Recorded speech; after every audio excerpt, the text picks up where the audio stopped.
আসসালামু আলাইকুম ভিউয়ার্স, জীবনে প্রথমবার কাউকে গায়ে হলুদের গোসল করালাম, আর সেই মানুষটা ছিল রাসেল কাকা। শুরুর দিকে একটা মজার ঘটনা ঘটে যায়। আমি আর তানজিল মিলে কাকাকে কোলে করে বাইরে আনার কথা ছিল, কিন্তু তানজিল কি করলো, সে পেছনে দাঁড়িয়ে থাকলো আর আমাকে একাই কাকাকে কোলে করে নিয়ে আসতে হলো।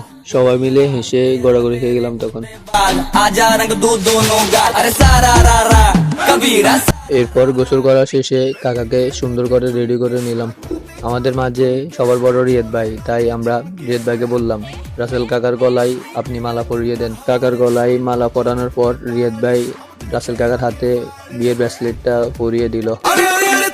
তারপর শুরু হলো কেক খাওয়ানোর পর্ব। প্রথম শামীম আর তানজিল, পরবর্তীতে আমি আর রিয়াদ ভাই, এবং শেষে রাজু আর ইকবাল কাকাকে কেক খাওয়ালাম। এরপর বিরিয়ানি খাওয়ার পর্ব। সবাই মিলে গরম গরম বিরিয়ানি খেলাম। হাসি ঠাট্টার মাঝে প্লেট খালি হয়ে গেল চোখের পলকে। খাওয়া দাওয়া শেষে রাত 11টার পর আমরা রওনা দিলাম মেয়ের বাড়ির দিকে। যাওয়ার সময় সেমবাগ রাস্তা মাথায় প্রায় সব দোকান বন্ধ। এক দোকানে মিষ্টি পেলাম না। পরবর্তীতে আরেক দোকানে গেলাম, সেখানেও মিষ্টি না পেয়ে রসমালাই আর দধি নিয়ে নিলাম। তারপর আবার গাড়িতে উঠে রওনা দিলাম। সে গেলাম মেয়ের বাড়িতে।